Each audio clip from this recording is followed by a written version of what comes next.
Right, this is just a quick update on the Uragan fitted with the pard, and I've been shooting it a bit now. Went out this morning with it, shot a rabbit.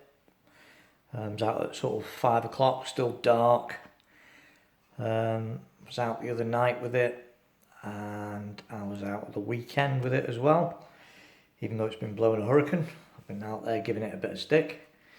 And there's a couple of little things that I've changed or intend to change. First off, on the pard, I've added the rubber eye cut back on again onto that little extension piece that I got. The reason for this is just to cut down on the glow on your face. One thing I've found with the pard is it's very bright. Even if you turn the brightness down when you're using it at night, it is very bright, and it does light your face up a bit. And I really would recommend that you turn the brightness down, because the other thing it does, it's so bright that it also spoils your night vision once you take your eye away from the scope, the night sight rather. So on the brightness settings, I would personally always keep them off or at their very lowest setting that you can get it, because it is a very bright image that you get from the pard. So I've put that back on. I've left the extension piece on because it's opened it up slightly, so you get a better, it doesn't cut the edges off when you press your eye up against it anymore, because this has opened it out a bit, the little plastic extension piece that I put on the back. The more I use this, the more I like it. It's really, really good. Very clear, the range is awesome on it, even without any additional illumination, and it's really, really handy. As regards the Uragan itself, as you can see, I've got a Spartan fitted on it, a little Spartan bipod. And what I did, I was going to buy a Spartan Mini, but I found that on my old Spartan bipod, this is one of the early Javelins, you can actually take the bottom part of the legs out of the old Javelins.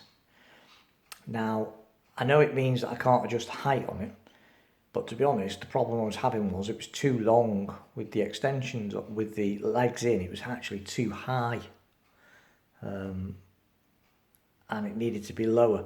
So I took the extra leg bit off, put the rubber caps over the holes that are in the bottom, because it leaves holes in the bottom. So I took these off the legs and fitted them onto the end here. It's a bit of a squeeze to get them over, as you can see. But they fitted all right, and now I've got what is in effect the Spartan Lite short bipod. And that gives me a much more usable height on the rifle.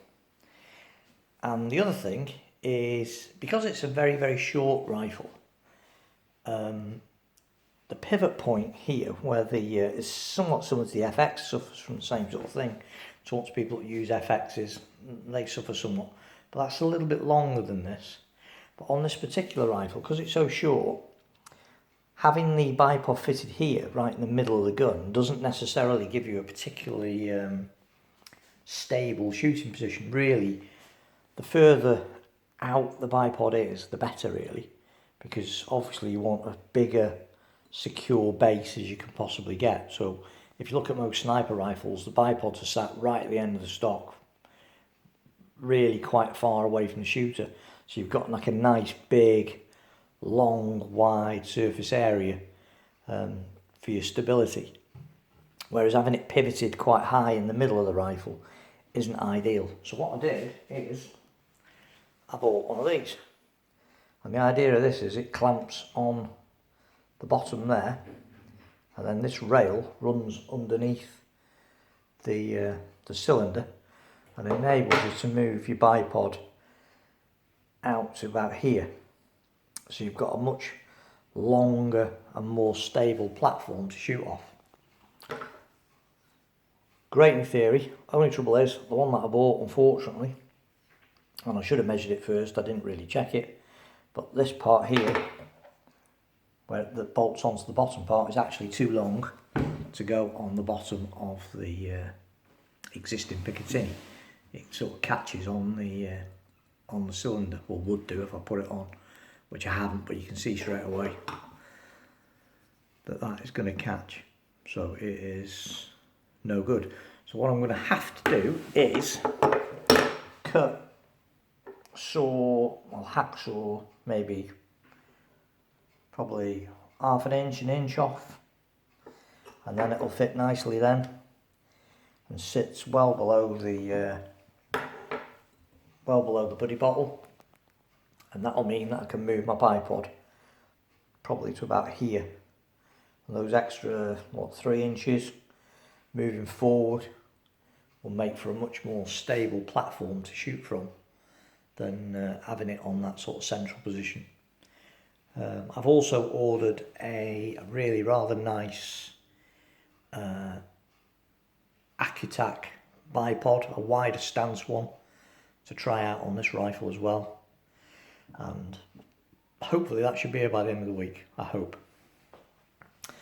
Now the other thing I've also done with this gun, or I'm going to do with this gun, it's in the process of being done, is I found a company that makes a riser for this.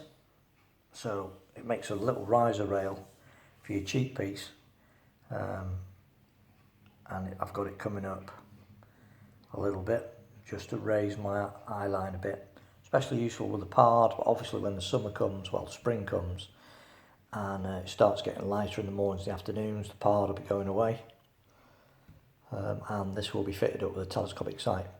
So I've ordered this riser. It takes a couple of weeks to make it because they're all custom made, and once that comes I will be doing a video and showing you that and telling you where I bought it from, and hopefully that'll be rather good as well. So all in all, really loving this gun, and I particularly like the way that you can tinker with it as well. There's lots of possibilities with this gun. It's, you know, you can add things to it, whatever, the Picatinny rail at the top, Picatinny rail at the bottom.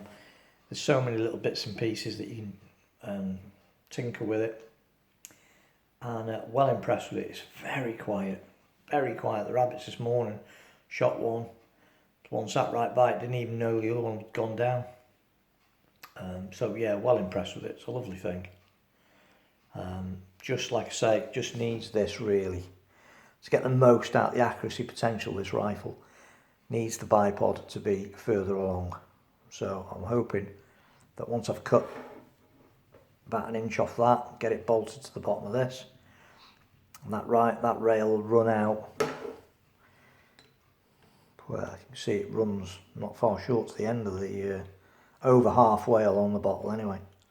So it'll give me plenty of room then to move the bipod further along, and that should provide a much more stable and solid shooting base from when you're firing prone.